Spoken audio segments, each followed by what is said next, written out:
ओम अज्ञानतिमिरन्धस्व ज्ञानाञ्जनशलाकया चक्षुरुन्मीलितं येन तस्मै श्रीगुरवे नमः। श्रीचैतन्यमनोभीष्टं स्थापितं येन भूतले स्वयं रूप कदा मायं ददाति च पदान्तिकम्। नमो विष्णुपादाय कृष्णप्रेष्ठाय भूतले श्रीमते भक्तिवेदान्त स्वामिनिति नामिने। नमस्ते सरस्वती देवी गौरवाणी प्रचारिणे निर्विशेषशून्यवादी पाश्चात्यदेशतारिणे। हे कृष्ण करुणा सिंधु दीनबंधु जगत्पते गोपेश गोपिकाकांत राधाकांत नमस्तुते। तप्त कांचन गौरांगी राधे वृंदावनेश्वरी वृषभानुसुते देवी प्रणमामि हरिप्रिये। जय श्री कृष्ण चैतन्य प्रभु नित्यानंद श्री अद्वैत गदाधर श्रीवासदि गौरभक्तवृंद। हरे कृष्ण कृष्ण कृष्ण हरे हरे हरे राम राम राम हरे हरे। ओम नमो भगवते वासुदेवाय ओम नमो भगवते वासुदेवाय ओम नमो भगवते वासुदेवाय। गर्ग संहिता की जय। हरे कृष्णा।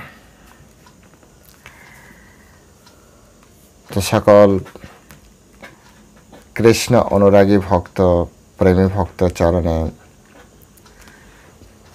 प्रणाम। तो आमरा गर्ग संहिता श्रवण करछि। श्रवण करते करते आज तृतीय अध्याय आमरा चले एसेछि। आपनारा अनेकेई गर्ग संहिता श्रवण करछेन।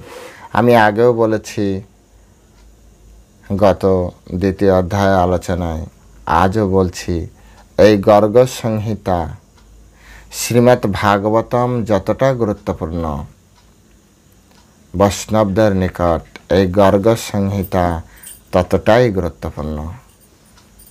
তাই गर्ग संहिता अत्यंत मनोयोग दिए श्रवण करार चेष्टा करा उचित आमादेर कृष्ण भक्तদের विशेष कृष्ण भक्तদের যারা गौरीय वैष्णव आছেন कृष्ण अनुरागी भक्त आছেন आमादेर प्रत्येकेरই उचित गर्ग संहिता श्रवण करार अभ्यास करा।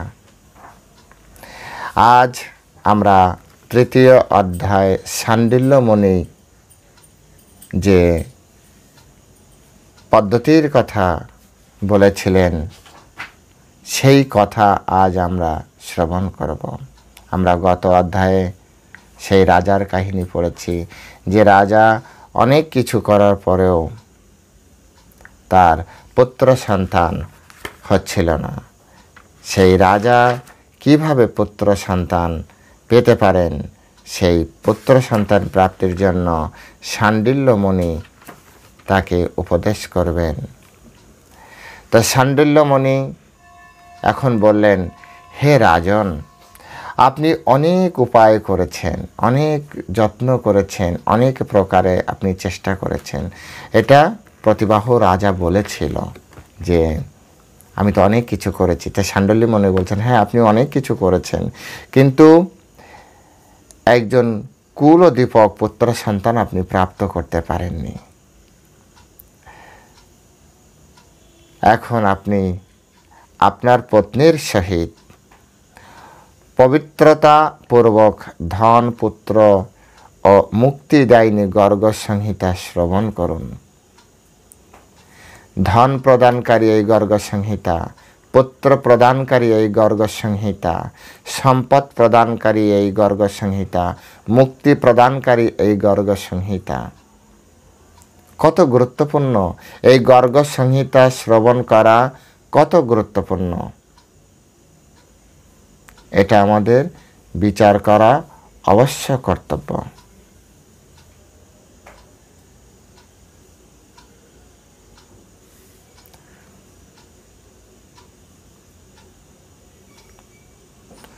এই কলিযুগে এই ছোট্ট একটি উপায়ের দ্বারা गर्ग संहितार श्रोताके विष्णु भगवान पुत्र आदि समस्त सुख सम्पद प्रदान करें। ভগবান শ্রী বিষ্ণু যিনি গর্গ সংহিতা শ্রবণ করেন মাত্র, তাকে পুত্র আদি মানে যত কিছু চাওয়া পাওয়া আছে পুত্র সহ সমস্ত সুখ সেই গর্গ সংহিতার শ্রোতাকে ভগবান বিষ্ণু প্রদান করেন। হে নরেন্দ্র, গর্গ সংহিতার এই কথাযজ্ঞের দ্বারা পবিত্র হয়ে মনুষ্য এই ধরাধামে পরম সুখ ও ঐশ্বর্য প্রাপ্তি করে অন্তিমে গোলক ধামে গমন করে। হরি বল। যদি আপনি গর্গ সংহিতা অত্যন্ত মনোযোগ সহকারে বিধি সহকারে শ্রবণ করেন, তাহলে এই গর্গ সংহিতার মাধ্যমে,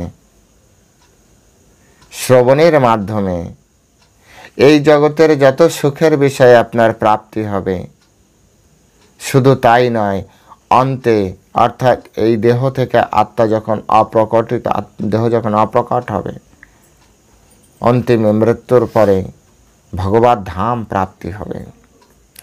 এই গর্গ সংহিতা শুনলে রোগী রোগ থেকে, ভয়ভীত প্রাণী ভয় থেকে, আর বন্ধনযুক্ত প্রাণী বন্ধন থেকে মুক্ত হয়ে যায়। শাণ্ডিল্য মুনি বলছেন, নিশ্চয়ই শাণ্ডিল্য মুনির কথায় আমরা অবিশ্বাস আনতে পারি না। এ সকল মহান মুনি ঋষিরা সত্যবাক, ত্রিকালদর্শী, ওনারা যা মুখ দিয়ে বের করবেন সেটাই চিরন্তন সত্য।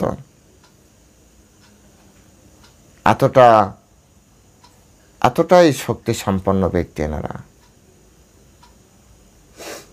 সুতরাং উনি যখন বলেছেন এটাই চিরন্তন সত্য। যার রোগ, সেই রোগ থেকে তিনি মুক্ত হবেন। ভয়ভীত ব্যক্তি ভয় থেকে মুক্ত হয়ে যাবেন। এই জগতে যদি কারো জড়জাগতিক বন্ধন থাকে, বন্ধন থেকে তিনি মুক্ত হয়ে যাবেন। এই কথা শুনে নির্ধন, ধন, মূর্খ শীঘ্রই পণ্ডিতে পরিণত হয়। যার টাকা পয়সা নেই, গর্গ সংহিতা শ্রবণ করেন, ভগবান বিষ্ণুর কৃপায় মাতা লক্ষ্মী 4 হাত দিয়ে আপনাকে অর্থ প্রদান করবে। যিনি মূর্খ, যিনি অজ্ঞানী ভাবছেন নিজেকে, গর্গ সংহিতা শ্রবণ করুন। ভগবান বিষ্ণুর ইচ্ছায় আপনি সমস্ত শাস্ত্রে পণ্ডিত হয়ে যাবেন। এটা আমার কথা না, শাণ্ডিল্য মুনি বলছেন। গর্গ সংহিতা শ্রবণকারী বিদ্বান, ক্ষত্রিয়, বৈশ্য, বিদ্বান অর্থাৎ বিপ্র বিদ্বান হয়ে যায়, ক্ষত্রিয় বিজয়ী হয়, বৈশ্য ধনাঢ্য হয়ে যায়, আর শুদ্ধ নির্মল হয়ে যায়। যে কোনো মানুষ এই কথা শ্রবণের মাধ্যমে সমস্ত কামনা বাসনা পূর্ণ করতে পারেন। শুধু কথা শ্রবণের মাধ্যমে যদি কামনা বাসনা পূর্ণ করা যায়, তাহলে আমরা কেন এই কথা শ্রবণ করি না? এখন আমাদের কথা শ্রবণের সময় এসেছে, তাই আমাদের কথা শ্রবণ করা উচিত। স্ত্রীলোক এই কথা শ্রবণের মাধ্যমে দুর্লভ বস্তু প্রাপ্ত করতে পারেন। মাতাজিরা যারা আছেন, আপনাদের চাওয়া পাওয়া কামনা বাসনা পূর্ণ হবে যদি আপনারা গর্গ সংহিতা শ্রবণ করেন। যে মানুষ নিষ্কাম ভাবে এই গর্গ সংহিতা সম্পূর্ণটাই শ্রবণ করেন, উনি বিপ্র অথবা দেবতাদের পরাজিত করে উত্তম গোলকধামে গমন করেন। কত মহান যিনি সম্পূর্ণ এই গর্গ সংহিতা শ্রবণ করবেন। তো আমি যবে পড়ব তবে যদি আপনারা শ্রবণ করেন, তাহলে একটু সময় লাগবে, কিন্তু বোঝা যাবে। কারো কাছে যদি গর্গ সংহিতা আপনার ঘরে থাকে, এখন থেকে পাঠ শুরু করে দিন। গর্গ সংহিতার প্রবন্ধ কল্পনা অত্যন্ত দুর্লভ বস্তু। হে রাজন, হাজার হাজার জন্মের পুণ্যের ফলে পৃথিবীতে মানুষের এই গর্গ সংহিতা প্রাপ্তি হয়। গর্গ সংহিতা শ্রবণের জন্য দিনের কোনো নিয়ম নেই। ভক্তি মুক্তি প্রদানকারী এই গর্গ সংহিতা সবসময় শ্রবণ করা যায়। শাণ্ডিল্যমুনি বলছেন হাজার হাজার জন্মের পরে কোনো সৌভাগ্যবান ব্যক্তির এই গর্গ সংহিতা শ্রবণের সৌভাগ্য প্রাপ্তি হয়। আজ অনেকেরই ঘরে গর্গ সংহিতা নেই, আর আমরা গ্রন্থ প্রচার করি। একটা গীতা কিনতে যে মানুষের বুক ফেটে যায়, আর এই হাজার হাজার টাকা দিয়ে এরকম বড় বড় বই গর্গ সংহিতা কিনবে, তাও আবার পড়বে। কমসে কম এখন তো অনলাইনের যুগ, শ্রবণ করুন। এখানে তো শ্রবণের মাহাত্ম্য বলছে, পাঠক তো আরও স্পেশাল মাহাত্ম্য পাবে।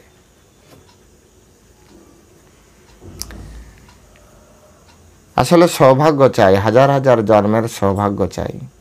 আমরা যে এখন গীতার প্রতি, ভাগবতমের প্রতি বা আমাদের বৈদিক শাস্ত্রের প্রতি আসক্ত হচ্ছি না, এর পিছনে আমাদের শাস্ত্র ব্যাখ্যা হচ্ছে আমরা আসলেই ভাগ্যহীন, আমাদের অতটা সৌভাগ্য নেই। তাই আমরা শাস্ত্রের প্রতি আসক্ত না হয়ে পেপারের প্রতি আসক্ত হই, জড়জাগতিক মানুষের লেখার প্রতি আসক্ত হই, কিন্তু অভ্রান্ত সত্য, সেই সত্যের প্রতি আসক্ত হচ্ছি না। এটাই আমাদের ভাগ্যহীনতার একটা প্রতীক। আমাদের ভাগ্যহীনতার এটি একটি উজ্জ্বল দৃষ্টান্ত।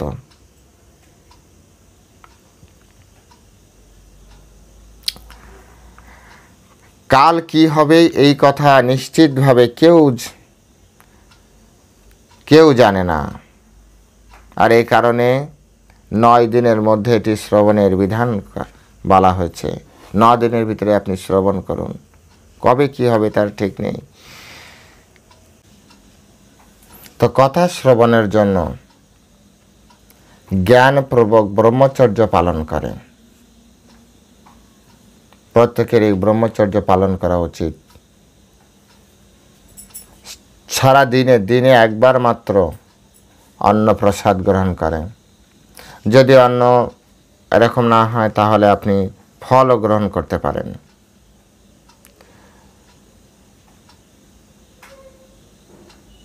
মিষ্টি, ভুট্টার আটার পুরি, সিন্ধা নমক, জিমিকান্দ, দই আর দুধের সেবন আপনি করতে পারেন। বিষ্ণু ভগবানের ভোগ লাগানোর পরে ওনার প্রসাদ খেতে হবে। এগুলি বিধান। কথা শ্রবণের জন্য এগুলো হচ্ছে বিধান। প্রসাদ ছাড়া আর কিছুই খাওয়া যাবে না। যেভাবে বৈষ্ণবরা সবসময় যা খায় ভোগ লাগিয়ে খাচ্ছে, ভগবানকে আগে নৈবেদ্য প্রদান করতে হবে, তারপরে খেতে হবে। শ্রদ্ধাপূর্বক গর্গ সংহিতা শ্রবণের মাধ্যমে সমস্ত কামনা পূর্ণ হয়ে যায়। যদি আমরা এই বিধি সহকারে গর্গ সংহিতা শ্রবণ করি তাহলে আমাদের সমস্ত কামনা বাসনা পূর্ণ হবে। কথা শ্রবণকালে ভূমির উপরে শয়ন করতে হবে। এগুলো বিধান। আমরা আসলে কি হয় জানেন, একটি কাজ করি প্রিন্সিপাল বাদ দিয়ে, ফলে আমাদের প্রাপ্তি হয় না। আমরা ভাবি মনে হয় এগুলি কাজ করে না, কাজ করে। যেমন অঙ্ক যদি আপনি প্রিন্সিপাল বাদে অঙ্ক করার চেষ্টা করেন বা ভুল প্রিন্সিপাল অঙ্ক করার চেষ্টা করেন, অঙ্ক কখনো মিলবে? আপনারা বলুন। অঙ্ক কিন্তু মিলবে না। কিন্তু এর মানে কি এই নয়, এও তো নয় যে অঙ্ক কখনোই মিলবে না। অঙ্ক মিলবে। যিনি অঙ্কটি ভালো বোঝেন, ঠিক প্রিন্সিপাল আপনি খাটাতে পারে, সে মেলাতে পারবে। একইভাবে আমরা কথা শুনি, কিন্তু আমরা সবাই এই নিয়মগুলি পালন করি না। ফলে কথা শোনার যে ফল, ভগবত কথা শোনার যে ফল, সেই কথা শোনার ফলটি আমাদের জীবনে প্রাপ্তি হয় না। ক্রোধ তথা লোভ করা উচিত নয়। যতদিন আপনার এই কথা শ্রবণ থাকবে, কথা শ্রবণ কাল থাকবে, ততদিন আপনার ভিতরে কোনো ক্রোধ থাকবে না, কোনো লোভ থাকবে না। গুরু মুখ থেকে শ্রবণকারী তার সমস্ত কামনা বাসনা পূর্ণ করতে পারে। এখানে একটা কত বড় একটা শর্ত দিয়েছে, আপনাকে সাধারণত গুরুর মুখ থেকেই এই গর্গ সংহিতা শ্রবণ করতে হবে। তাহলে এটাও একটি আপনার এটা একটা বড় শর্ত। আরও আছে, গুরু ভক্তিহীন, নাস্তিক, পাপী, অবৈষ্ণব তথা দুষ্টু মানুষের এই কথা শুনলে কোনো লাভ হবে না। তার মানে আপনাকে গুরু ভক্তিহীন হলে চলবে না, নাস্তিক হলে চলবে না। দেখা যাচ্ছে সে ঈশ্বরে বিশ্বাসী নয়, ভগবত তত্ত্বে বিশ্বাসী নয়। এমন ব্যক্তি যদি গর্গ সংহিতা শুনে, তাহলেও কি তার সব প্রাপ্তি হবে? ভগবান বিষ্ণু বলছে কদাপি নহে। পাপী ব্যক্তি হলে না, অবৈষ্ণব হলে না, এমনকি দুষ্টু মানুষ হলেও হবে না, কপট মানুষ। কোনো শুভ মুহূর্তে প্রতিবেশী ব্রাহ্মণ, ক্ষত্রিয়, বৈশ্য, শূদ্র তথা আত্মীয়দের স্বজনের ডেকে নিজের ঘরে এই কথা শ্রবণ শুরু করা উচিত। সর্বপ্রথম কলা গাছ দ্বারা যেভাবে মণ্ডপ করে না, কলা গাছ দ্বারা মণ্ডপ করা উচিত।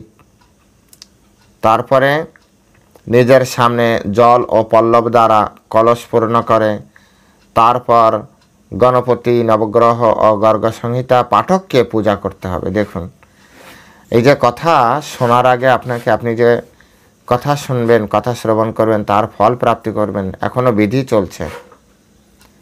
প্রথমে মণ্ডপ তৈরি করতে হবে, কলা গাছ লাগবে 4 কোণা 4টা, ঘট বসাতে হবে, পল্লব দিতে হবে। তারপরে কি করতে হবে? গণপতি পূজা করতে হবে, গণেশজির পূজা করতে হবে, এবং তারপরে ভাগবত মানে এই যে গর্গ সংহিতার যে পাঠক তারও পূজা করতে হবে, নবগ্রহ পূজা করতে হবে।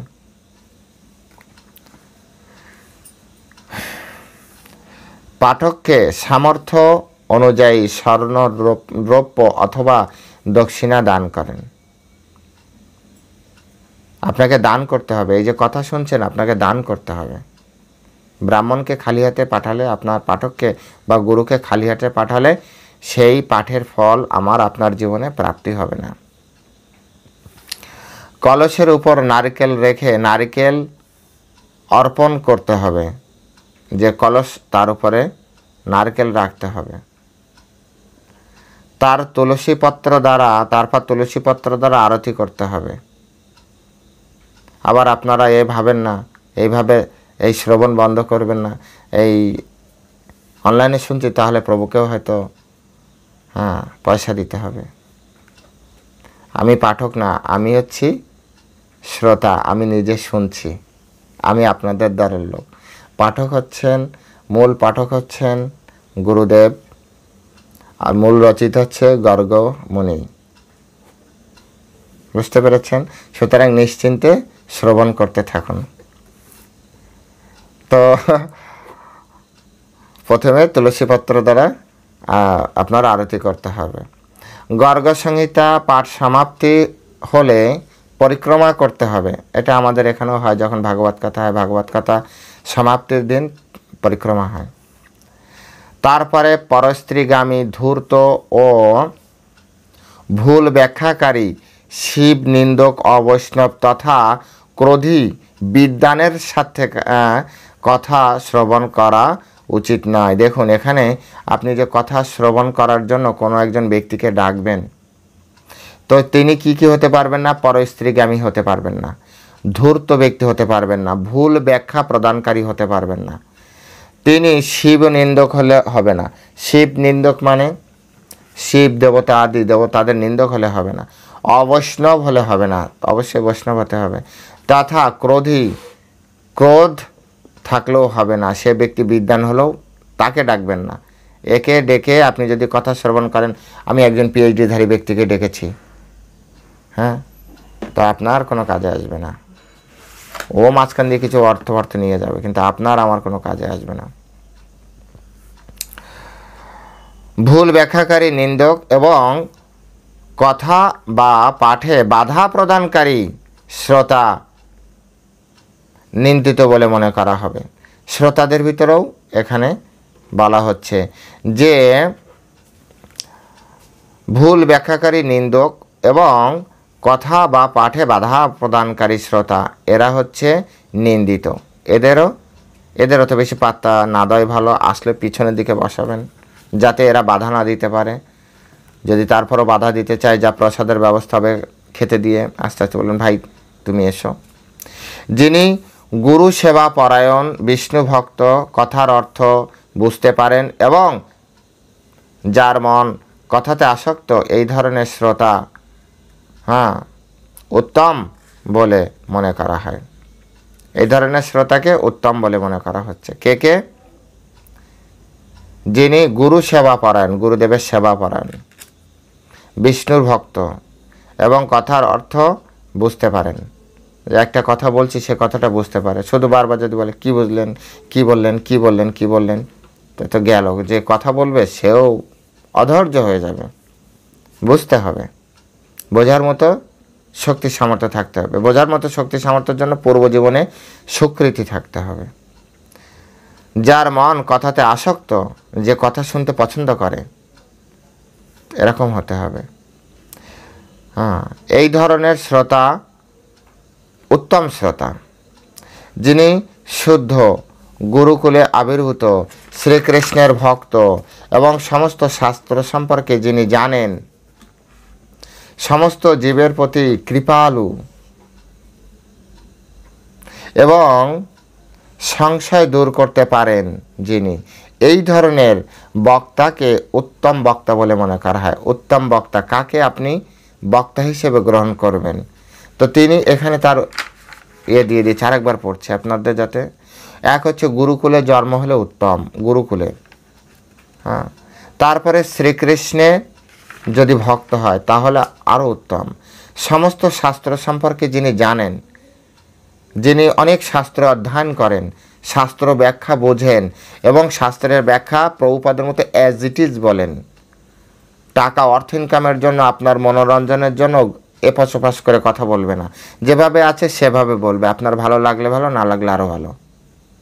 কিন্তু শাস্ত্রের কদার্থ করবে না, শাস্ত্রকে অবমূল্যায়ন করে।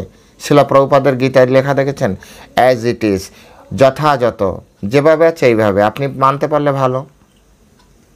যখন শিলা প্রভুপাদ আমেরিকায় প্রচারে গিয়েছিলেন তখন সবাই বলছে, হে স্বামীজি, হে মহারাজ, আপনার ফিলোসফিটা খুব ভালো লেগেছে, শুধুমাত্র এই নেশা আর মাছ মাংস এটা একটু আপনি ছাইড করিয়ে দিন, আর সারা বিশ্ব আপনার চরণে হাবুডুবু খাবে। শিলা প্রভুপাদ বলছে, এই ধর্ম আমার নয়, তাই আমি এটাকে কমাতেও পারবো না, বাড়াতেও পারবো না নিয়ম। আমি অ্যাজ এ পিয়ন আপনাদের কাছে এসেছি। পিয়ন গরিব হতে পারে, সে লাখ টাকা একজনের ঘরে পৌঁছে দেবে, কিন্তু সেই টাকা সে কখনো হাত দেবে না, অ্যাজ ইট ইজ তার বাড়িতে পৌঁছে দেবে। চিঠি খামের ভিতরে কি আছে, পিয়ন এটা কখনো খুলে দেখবে না। এটা হচ্ছে পিয়ন। আমি অ্যাজ এ পিয়ন সনাতন ধর্মের আমার গুরুদেবের নির্দেশ পালন করে আমি আপনাদের কাছে এসেছি। আমি এটার পরিমার্জন পরিবর্ধন কোনো কিছুই করতে পারবো না। আপনাদের নিলে একইভাবে নিতে হবে, অ্যাজ ইট ইজ নিতে হবে। এই জন্য ইসকনের গীতার নাম হচ্ছে যথাযথ, যেভাবে আছে এইভাবে নিয়মকানুন পালন করে তারপরে যদি নিতে পারে তাহলে তিনি পারবেন। তারপরে দেখুন ভগবানের ইচ্ছা ইসকনে প্রচুর ভক্ত তৈরি হচ্ছে। সৎ বস্তু, সৎ ব্যক্তি, সৎ ভাবনার কদর ধীরে হলেও সবসময় আছে।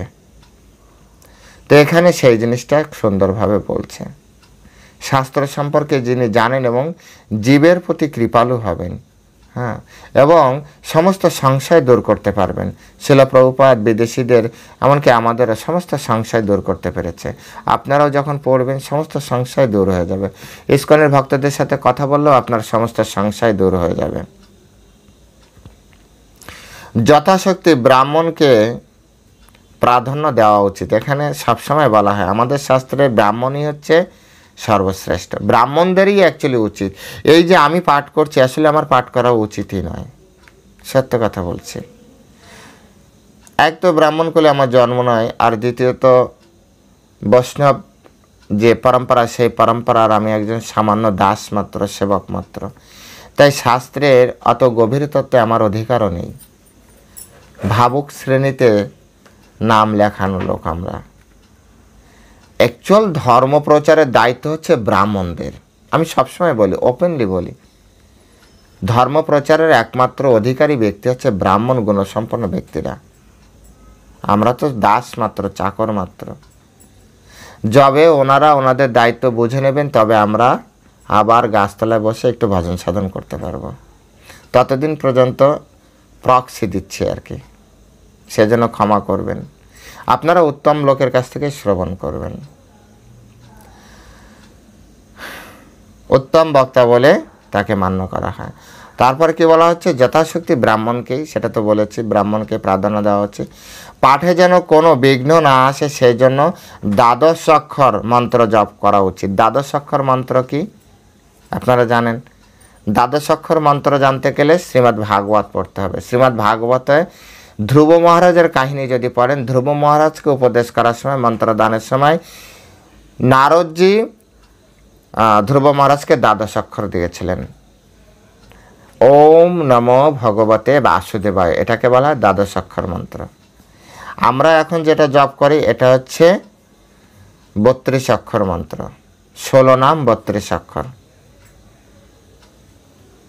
আর ওই সময় 12টা অক্ষর, ওম নমো ভগবতে বাসুদেবায়। তো দ্বাদশ অক্ষর মন্ত্র সবসময় পাঠ করা উচিত। এমনকি আমরা শুরুতে, কথা শুরুতে বা ভাগবত গীতা শুরুতে দ্বাদশ অক্ষর মন্ত্র এই কারণে পাঠ করতে হয়, কারণ দ্বাদশ অক্ষর মন্ত্র বিঘ্ন বিনাশক।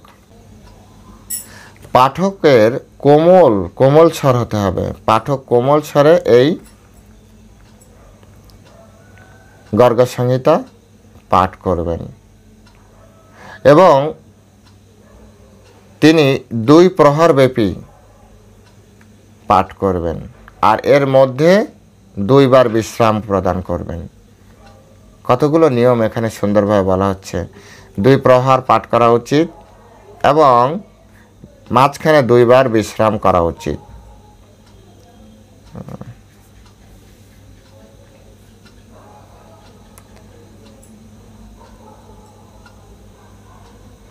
তারপরে পাঠক নিজে বিভিন্ন প্রক্রিয়ার মাধ্যমে আত্মশুদ্ধি করবেন, হাত পা পরিষ্কার করবেন। তারপরে 9ম দিন বিজ্ঞান খণ্ডে বর্ণিত বিধি দ্বারা, এই বইয়ের ভিতরে আছে বিজ্ঞান খণ্ড, বিজ্ঞান খণ্ড যে বিজ্ঞান খণ্ডের মধ্যে যে বিধি আছে সেই বিধি দ্বারা তিনি কি করবেন? পুষ্প নৈবেদ্য তথা চন্দন আদি দ্বারা গর্গ সংহিতা পূজা তিনি করবেন। তারপরে স্বর্ণ রৌপ্য, তারপরে হাতি ঘোড়া আদি বাহন, দক্ষিণা বস্ত্র এবং আভূষণ দ্বারা, ছত্র চন্দন আদি দ্বারা পাঠককে পূজা করতে হবে। অর্থাৎ এক কথায় বলতে পারেন, সামর্থ্য অনুযায়ী পাঠককে সর্বোচ্চ কৃপণতা করলে হবে না, তাহলে ফল পাবে না। পাঠককে পূজা করতে হবে। 9990 অথবা কমপক্ষে 9 জন ব্রাহ্মণকে ক্ষীর খাওয়ানো উচিত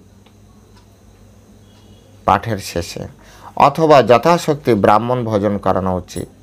কৃপণতা হবে না, বারবার বলা হচ্ছে যথাশক্তি। এইভাবে পাঠ কীর্তন হলে তার পূর্ণ ফল লাভ হয়। যখন পাঠ বিশ্রাম হবে তখন হরি কীর্তন হবে। যে মুহূর্তে 2 বার বিশ্রামের কথা বলা হচ্ছে সেই সময় হরে কৃষ্ণ মহামন্ত্র কীর্তন হবে এবং স্ত্রী পুরুষ সমস্ত লোক ঝাঁজ নিয়ে, মৃদঙ্গ নিয়ে, শঙ্খ নিয়ে তথা জয় জয়কারের মাধ্যমে এই কীর্তন করবেন। পাঠ কীর্তন শেষ হলে শ্রোতা গর্গ সংহিতা পুস্তক স্বর্ণ সিংহাসনে রেখে গুরুদেবকে দান করবেন। স্বর্ণ সিংহাসনে রেখে এই গর্গ সংহিতা গুরুদেবকে দান করতে হবে এবং তারপরে শ্রীকৃষ্ণ মন্দিরে যাবেন, মন্দির পরিক্রমা করবেন। এইভাবে আমি আপনাকে গর্গ সংহিতা মাহাত্ম্য শ্রবণ করালাম। এখন আপনি আর কি শুনতে চান? কে বলছে? শাণ্ডিল্যমণি কাকে বলছে? প্রতিভাকে বলছে, রাজাকে বলছে। গর্গ সংহিতা শ্রবণ মাত্র ভক্তি আর মুক্তি অত্যন্ত সুদুর্লভ হয়। এটি 3য় অধ্যায় সমাপ্ত। তাহলে আপনারা বুঝতে পারছেন যে কত গুরুত্বপূর্ণ এটি। এই জন্য সকলে অত্যন্ত গুরুত্বের সহিত এই গর্গ সংহিতা শ্রবণ করুন। হরে কৃষ্ণ।